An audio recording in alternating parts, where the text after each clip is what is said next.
El corrent elèctric. Un corrent elèctric, per tant, consisteix en un conjunt de càrregues elèctriques que es mouen de manera ordenada. Les càrregues surten, en aquest cas, de la pila, estan representades mitjançant una esfera, van pel circuit elèctric fins a travessar la resistència, que en aquest cas serà una bombeta, i tornaran pel corrent elèctric fins a la pila. Un circuit elèctric, per tant, és el camí tancat que formen un conjunt d'elements enllaçats i pel qual circulen les càrregues elèctriques.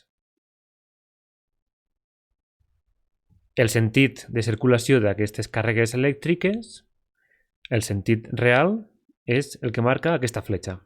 De color roig veiem que els electrons van del bord negatiu, on hi ha més concentració d'electrons, i fan aquest circuit cap a el bord positiu. Aquest és el sentit real de les càrregues, dels electrons. Però, per conveni, ja que això se va descobrir molt més després d'establir el conveni, per conveni se va establir que els electrons feien aquest camí. Eixien del bord positiu i anaven cap al bord negatiu. A efectes pràctics,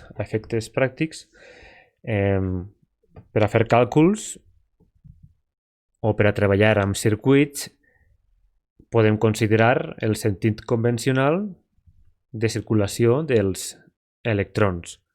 Els electrons van del bord positiu al negatiu, tal com estem representant aquí dalt en aquesta simulació.